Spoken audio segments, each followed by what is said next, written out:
back to the Wild Hearth Kitchen. We have a different topic today. We are going to be talking about gardening. This is the end of February, so we want to start thinking about what we want to harvest out of our garden this season. I place my seed order early in the year to make sure that I get what I want. Seed companies run out of things, and if you want certain specific items, you're better off ordering them early. But it's not too late if you haven't done it yet. One thing that I've ordered a lot of this year is flower seeds. Some of you may know that I lost my mother last year in August. And this year when I was choosing my seeds, my thoughts often went to her. And it's a way of connecting, growing some of the things that I think my mother would have liked to have grown.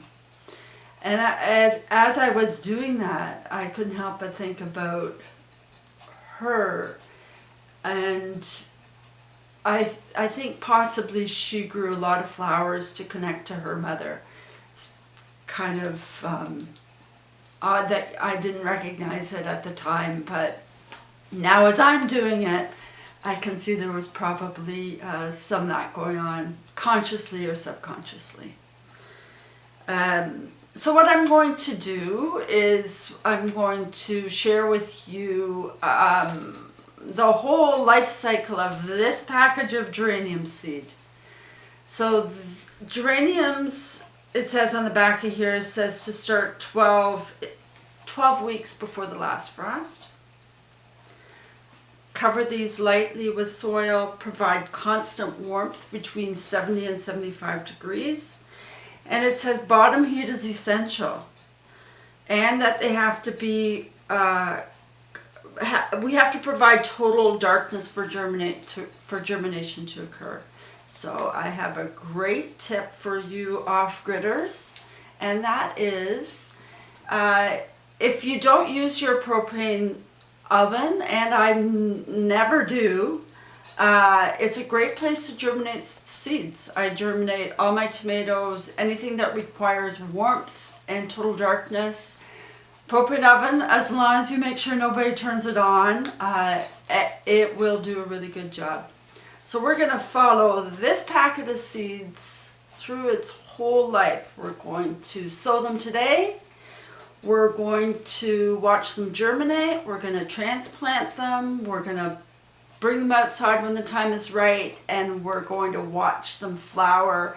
And if anybody doesn't see the value in doing something like this, I really recommend that you try it. Just try it. You're going to get so much more enjoyment out of those flowers than you would if you just buy them at a garden center.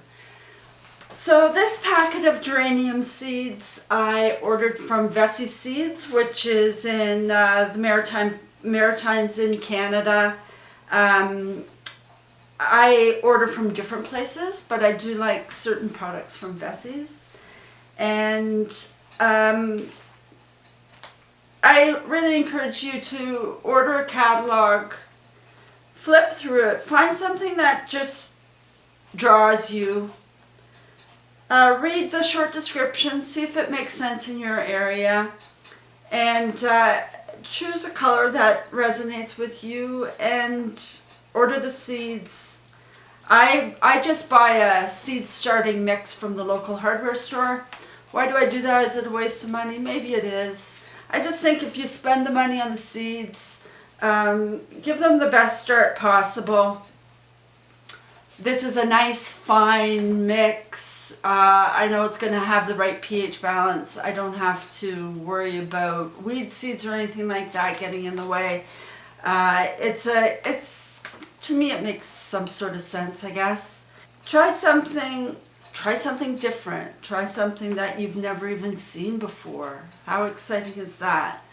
The few dollars that you spend on a packet of seeds is going to bring you more joy than you can imagine if you haven't done it before. Okay, so enough chit chat, let's get started. Okay, here we go. So this is our seed starting mix. I added water to it, nice warm water, and let it sit for a couple of hours. Overnight is better. And so the soil, you want it nice and wet. Doesn't have to be super soggy, but it has to be moist. The seeds will start to germinate when they swell up with water. So there has to be enough water for this whole thing to work. This packet of seeds said it contains 10 seeds. And yeah, there you can see them. Let's just count. It's always interesting. I count 1, 2, 3, 4, 5, 6, 7, 8, 9, 10. I think there's 13 seeds. Lucky 13. So we just pack this in here. Pack it in there a little bit. And then I'm going to scatter my 13 seeds on there. And then I'm going to cover them. And then I'm going to put them in the gas oven. And I know maybe that sounds a bit odd. Hey, but it works. Okay, here we go. Let's see.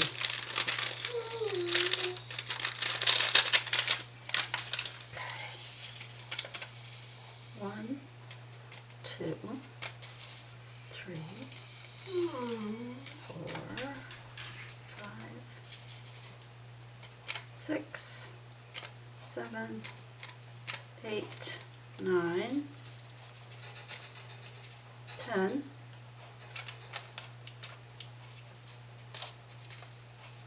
11, 12, oops, they all kind of got, oh, there's number 14. 14. I'm going to just take those 3 and separate them a bit. I don't want them too close. When we transplant them, you don't want their little baby roots all tangled up. Cover them up and pack them in a little bit.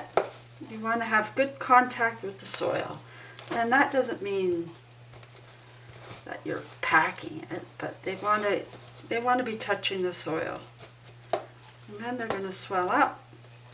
Now, because geraniums need truly total darkness, I'm going to go whole hog here. I'm going to cover them with a little plate. That way I guarantee that they have total darkness. And then, as I said, I'm going to put this in the propane oven. I always mark that on the calendar too. I don't want to forget when I put stuff.